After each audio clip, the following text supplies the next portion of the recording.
Welcome inside the brand new Jackson Wink Academy here in Albuquerque, New Mexico. I'm Ariel Helwani alongside the man himself, Coach Mike Winkeljohn. And first off, Coach, thank you so much for having us. It is a real honor to be here, especially just a few days removed from UFC 193. As you told me back in Melbourne, maybe your greatest accomplishment, Holly Holm. Oh yeah, it is. There's no doubt. Yeah, it is. Holly's been with me for a long time, and just to see it happen the way it did and all the things we worked on, we knew it was coming, and we're here today. She did great. So it almost felt to me back in Melbourne that you were having a hard time verbalizing what was going on in your mind, just kind of putting it all together. A few days removed now, can you put it all into words for us? You know, back then I just said wow. I still want to say wow. It was just she followed the game plan to a T. Everything we repped, it happened. We had plan B and plan C in order, but Holly set her up for everything just the way we thought it would work. And everybody thought Ronda, why she wasn't trying to take down Holly more. Holly didn't let her. That was the plan. And Holly's got a lot more cards she hasn't shown yet. And we're excited about the future. That was actually a big thing that came up. Is it true that you guys didn't show your full hand in the first two UFC fights? Because a lot of people were saying, where was that Holly Holm in the first two? Well, to be telling you the answer to that now would be showing my hand. Okay. So it's all a secret. Speaking of secrets, I noticed in between rounds, first and second, couldn't hear a word you were saying to her. Are you cognizant of the fact that there are cameras on you? Are you trying to sort of hide from them? Yes. Yeah, exactly. Everybody's listening in the corners now, what's going on, and even though I code things as best as possible, it was that moment that it was just easier. Some things I had to explain to her real quick, just some small adjustments to give her a little bit more confidence to finish the fight that I didn't want the cameras to hear. How many times have you watched the fight? Once. That's it? Yeah, just once. Live? Yeah, just once. Just I watched it live once, and I've watched the replay just one time. And it got overwhelming. I'll sit down when there's not so much emotion involved and kind of go back to analyze it and sit down with Holly and fix what we messed up on and continue on what we were victorious with. Have you talked to her since? Oh yeah. Yeah. Oh yeah. How's she doing? She's all over the world now. Yeah, she's real excited. She's happy. Her dream has come true, but she's not done. She was top of the mountain in boxing. She's on top of the mountain now, UFC, MMA, but now it's legendary status. She's already a legend in my mind, but there's more to come. And for you, the homecoming, what's it been like? Is everyone coming up to you, congratulating you? What's that been like? Yeah, it's nonstop. What's real disheartening is all the people that beforehand they come up and say, I hope she doesn't get hurt and hope she comes back with her arms. And those same idiots are coming up to me like, oh, I knew she'd win. So it's just funny how people are. A lot of Johnny-come-latelys, people coming out of the woodwork. Yeah. Is it quieting down now a few days later, or is it still pretty hectic? It's pretty stupid. Okay. A lot of cameras in the gym. Yeah. Sorry. We just want to go back to training because you know what? This team is about helping others, and that's why everybody likes Holly. She's always helping each other. And I had to hit the ground and come back in and just kind of avoid all the other distractions and go back to training the guys because we have a lot of big fights coming up, and their fight's the most important to them, and we have to show that, and it's important to me. Prior to this fight, you didn't have a single UFC champion because of what happened to John. Now, this time next year, this time in 6 months, you can have Holly, Carlos, John, Donald, and maybe we will have. Yeah, we will have one of the heavyweights. You got Andre, you got Alistair here. All of a sudden, Jackson Wink, with this new gym opening, is back on the map. I think so. Hopefully we never fell off the map. But we're definitely back on the map. And there's no doubt in my mind, Cowboy Steroid is the toughest guy out there. He can walk down anybody. Easily one of the most athletic guys we have. So I see him win that fight. Carlos Condit, he's just a genius when it comes to the cerebral part of the game and understanding the right place to be. He's going to win that title fight too. So I'm real excited where we're at right now. And John's coming back. When did you guys move here? We got here in June. We were Wow. up a little early, opening in that. I just had some people coming in that were traveling in, so I thought, let's just open the doors, get the gym going, even though there's some construction going on. But it's not so bad because I'm the contractor, so I can do stuff behind the scenes and get things done. So it's pretty exciting. And from what I understand, this used to be some sort of government building? Yeah, this used to be the DEA building, so it's full of cells and places that lock down rooms with enclosed metal rooms for drugs and guns and stuff. So a lot of it we didn't know about when we were taking it down, like boom, ran into metal walls, so it's kind of crazy, get the blowtorches out, but they had some holding cells we had to get rid of. Thinking about bringing them back to keep the guys in line a little bit. Yes, that's true. All the media. It's pretty exciting. And is this a dream of yours, like to open a facility like this, to have your own, to own your own? Is this something you always dreamed about? I don't know if it's a dream of mine, but it was time coming. We we're already doing very, very well, but we were in a kind of a crappy place, you know, and it wasn't a real safe environment as far as the surroundings when people were wrestling and things. So I wanted to get a nicer place and figure out how to monetize it. We have people that want to come in from around the world, so I thought, heck, if I give them a place to come in and hang out for 8 weeks in a training camp, and they don't have to go out and rent a place, it's a win-win for everybody, and it's worked out real well. Okay, so I know your time is very valuable, but I'd love just a quick tour if you can, because it's incredibly impressive, and there's some like nooks and crannies that I don't know much about. So if you can, let's go in here and see what the action is at. Okay, in yes, our please. We'll follow here. Coach here. First off, here, this is true. So I'll let you know. Yes. This right here is real important. We have a lot of homeless that live in Albuquerque, and we stole it from them this morning. All right, here we go. This is actually where most work gets done. It's the wrestling mat down here. We didn't put a lot of time into new ceiling and stuff, but they grind in here. This is what it's all about. Well, I'll show you the cool place that everybody wants to film at the octagons here in a second. Yeah. But as you can see, the best weight equipment the world can buy. You know, Mr. Olympia comes in and works out because we have such a gigantic variety of weights. It's pretty awesome that way. We got a couple locker rooms back there. You don't want to see that. Everybody's seeing a toilet and stuff. Sure. What's really cool is Greg Jackson parks all of his cool toys in here. Really? So this is Greg Jackson's private garage. As you can see, he took them all out because he doesn't want you guys to know all the stuff he owns. So he hid them and just left my old work truck there. But other than that, this is just for the coaches? Yeah. For the VIPs? Yeah, just for the coaches and the VIPs, pretty much, yeah. Come on back, guys. Good. So we'll go by the pro shop now. We'll take upstairs and give you a look down. You know, I lied to you. Let's go this way here real fast. All right, let's just take off my shoes.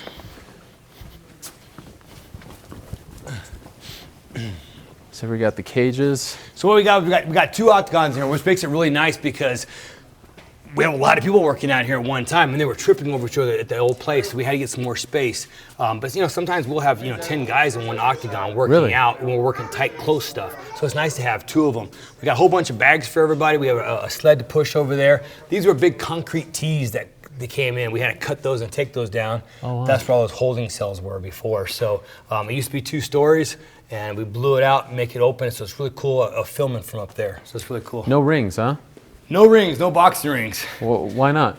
MMA. Yeah. It's turning MMA. Boxing's kind of going away and stuff, and we got to do what we do. Yeah. Plus the rings, you can't contain the fighters. They fall out of them, they get hurt. Just that. We got a pro shop right there. That's Deanna. I just hired her because it's crazy lately. Yes. Holly Holm's t-shirt sales have gone crazy. I've noticed, by the way, there's only one fighter with their own t-shirt in there right now. Well, those guys have to do something good. No. We'd like to get everybody else involved and get them going and stuff. Yeah. So, a few of our fighters have done some cool things. They're on magazine covers. Sure. Come on, guys, go upstairs and look at it up here. The Wall of Fame. How far do you live from here? Shoot, I'm about 10 miles. Oh. 10 miles from here. So here we are upstairs. So this is kind of what everybody wants to see and stuff. So we have some of our fighters. I just haven't gotten around to getting all the fighters up there yet. Okay. You know what I mean? So I'm probably gonna try to go all the way around here with the fighters. But you can see from here, this is where all the filming goes on.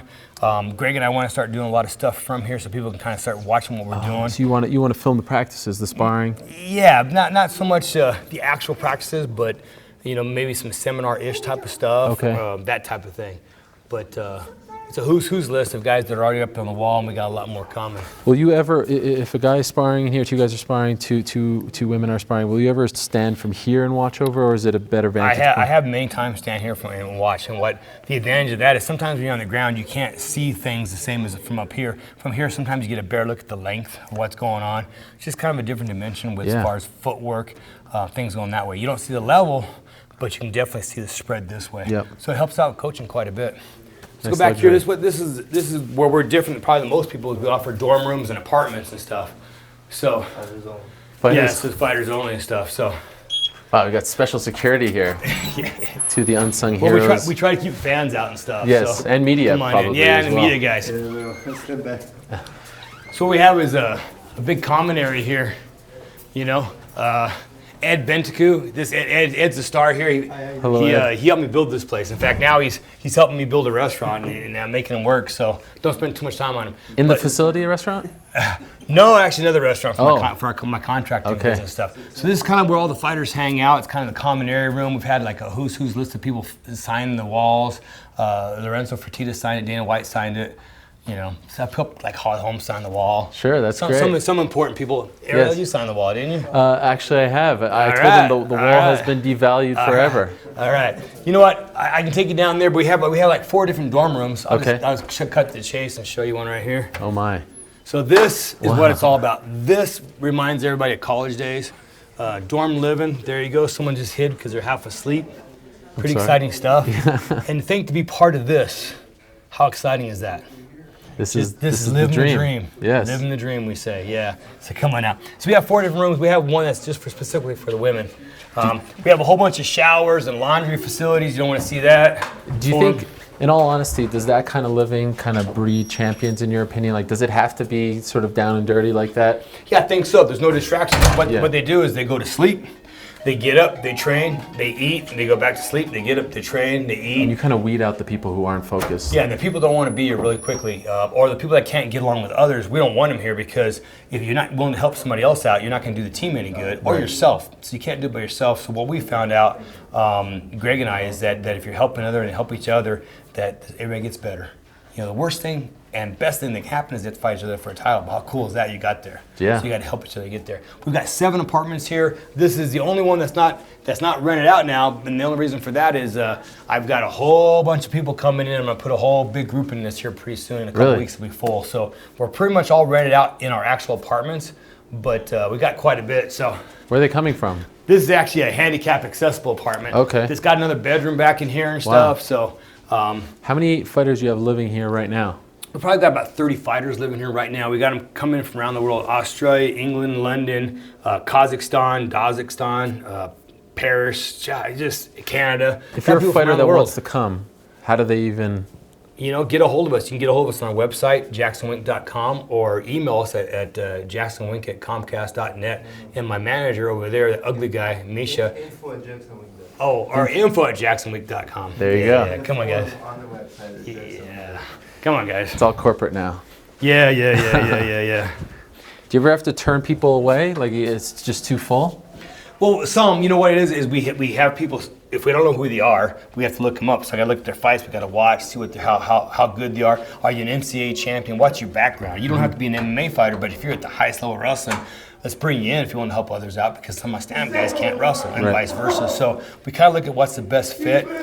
We're not trying to make money off the average guy so much as build the best fight team, and then we're all successful. And this is all for pros, right? Basically, it's all for pros. We do have some amateurs here that are on their way, but pretty much it's locked down just for pros. No normal people in the gym at all. Okay. So it's not and that's definitely fighters, right? Right. No normal people.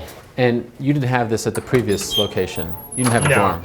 No, we had some rooms where guys bunked out, but nothing like this. You know, nothing like that was a fish like this. And so now I can show you the difference between Greg and I, and I'll show you my office real fast. Yes, please. Mine's always locked down because I got $5 or $10 in here. But so this is called Living the Dream, and you can tell it's kind of just bare bones minimum. Peanut butter sandwich sitting there. I watch fights, and the key is I watch fights by myself. Oh, okay. Because nobody likes me. But let me show you Greg's office. Are you the kind of coach that watches a lot of tape? Yeah, you know what? I think Greg and I both are a little bit. We can quickly come to a decision by watching a little bit, but we sit down with fighters, actually. I sit down, John Jones and I watch hours and hours. Holly and I watch hours and hours of Ronda and stuff. So we sit down and watch tape together and break it down. Do you watch the tape, like Holly gets the Ronda Rousey fight, right? Do you watch the tape by yourself and then present something to her, or then watch with her, or are you doing that whole process with her? Yeah, both and all of it. So Okay. I'll break it down, and then I watch it. I have like a little PlayStation, so I watch it in slow motion. Oh, wow. And I show it to her in slow motion. I go, okay, Ronda's stepping, or Ronda's punching, or Ronda's stepping in, whatever the case is. And we start breaking down those spaces so that through repetition, with me holding mitts, or the guys practicing when I'm teaching class, they've been there before. And so they have a plan. And like anything, anybody has a plan, they react much faster than those that have no plan. Did she take to the Ronda game plan right away? Oh yeah. Well, I've been talking to her quite a bit about it. This is Greg Jackson's office right here, as you can see. It's a little more plush, a whole bunch of couches, because he likes people. So this is where everyone congregates. Yeah, everybody congregates together, so a lot of us, there's a whole bunch of us watching fights. This way the team gets together and watches the fights and stuff. And then Greg Jackson, he stands over here at the window, And he always looks down on everybody. I don't know, usually me, but he's looking down. Even though I'm the big brother, he's looking down on me. So that's it. That's kind of the gym, you know. How did he get the sweet office and you get the small one? You know what?